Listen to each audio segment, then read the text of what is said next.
पहलवान सास। मधु की शादी के कुछ सालों में ही उसके पति की मृत्यु हो जाती है, जिसके बाद उसके ऊपर सास की जिम्मेदारी आ जाती है और वो अब अपनी सास के साथ घर में अकेली रहती है। मम्मी, नाश्ता बना दिया है, टाइम से खा लेना। दोपहर का खाना शीला आकर बना देगी। मैं ऑफिस जा रही हूँ। अरे क्यों उस टेप रिकॉर्डर पर पैसे खर्चा करती हो? इतना काम मैं खुद भी कर सकती हूँ। हाँ हाँ बिल्कुल। आधे समय तो जोड़ों के दर्द की दवाई खाती हो और फिर काम करने की बात करती हो। दवाई खाती हो तो क्या, मैं अभी भी अकेली 10 पर भारी हूँ। हाँ हाँ मैंने मान लिया। मधु घर से चली जाती है, जिसके बाद सास नाश्ता कर दवाई लेकर टीवी देखने बैठ जाती है। दोपहर को शीला घर आती है। अरे क्यों माँ जी, आज किस बात से मेरी नौकरी बची? अरे चल, ज्यादा बक बक मत कर, काम कर अपना। शीला खाना बनाने लगती है और सास वहीं पास में बैठ जाती है। माँ जी, मैं तो हमेशा ही बोलती हूँ दीदी की दूसरी शादी करा दो।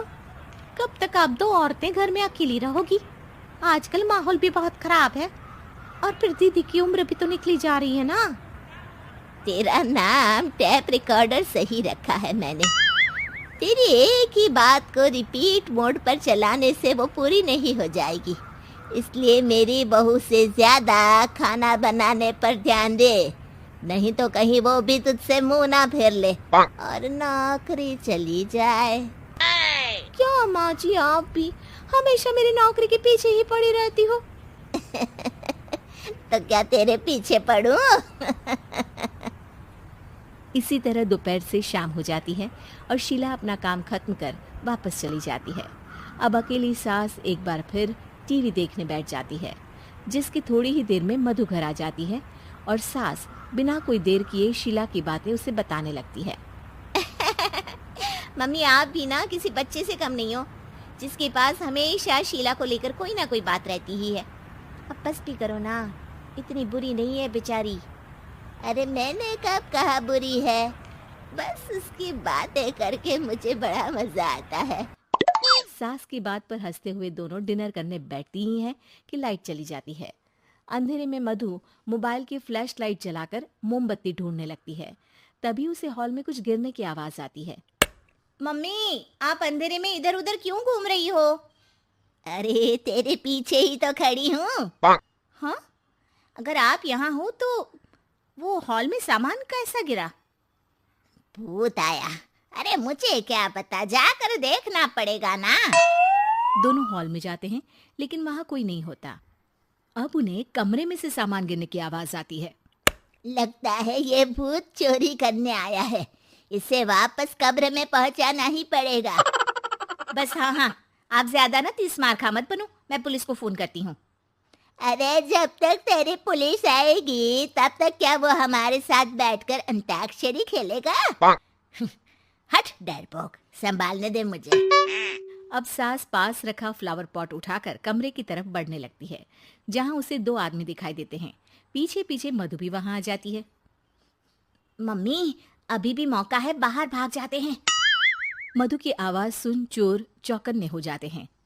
ओए तुम दोनों, जहां हो वहीं खड़ी रहना, नहीं तो दोनों को गोली मार दूंगा। अरे तुम दोनों अभी के अभी बाहर जाओ, नहीं तो मैं तुम्हें जिंदा नहीं छोड़ूंगी। ये बुढ़िया हमें धमकी दे रही है। अबे तुम दो अकेली अबला औरतें क्या कर लोगी? अरे जा भेजा, दोनों को बांध दे। जैसे ही दूसरा आदमी सास को पकड़ने उसके पास आता है, तो वो उसके सर पर फ्लावर पॉट मार देती है। उसके सर से खून बहने लगता है, जिसे देख दूसरा आदमी गन निकालकर हवा में गोली चला देता है, जिससे बचते हुए दोनों सास बहू वहां से भाग जाती हैं। अब वो तीनों एक दूसरे के आगे पीछे पूरे घर में भागने लगते हैं। मम्मी, आपने तो सच में उसे मार दिया। तो मजाक में कौन मारता है? और अभी तुम मेरे साथ ही रहना, नहीं तो पक्का मारी जाओगी। ये औरतों को कमजोर समझता है ना। आज इसे औरतों की ऐसी ताकत दिखाऊंगी कि ये आदमी पैदा होने पर शर्म करेगा। हाँ? ये अचानक आपके अंदर झांसी की रानी कहाँ से जाग गई? वैसे तो हमेशा जोड़ों में दर्द बोलती रहती हो। अभी तुम्हें जान बचानी है या जोड़ों के दर्द की कहानी सुननी है? मधु और उसकी सास कमरे में जाकर दरवाजा अंदर से बंद कर लेते हैं, जिस पर चोर बाहर खड़ा दरवाजा बजाते हुए उन्हें आवाज लगाने लगता है। क्यों डर गई? अरे वैसे तो बहुत धमकी दे रही थी, गेट खोल अब बुढ़िया। अबे पागल, धमकी देने और होशियार होने में फर्क होता है, पर ये दिमाग वाले काम तुझे तो समझ में नहीं आएंगे। रुक, अभी तेरा दिमाग ही बाहर निकालता हूँ।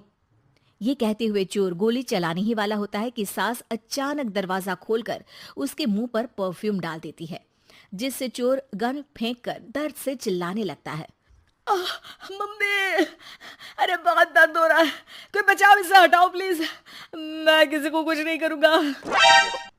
क्यों रे, क्या थोड़ा सा दर्द होते ही मम्मी मम्मी करने लगा? अभी तो औरतों को कमजोर बोल रहा था।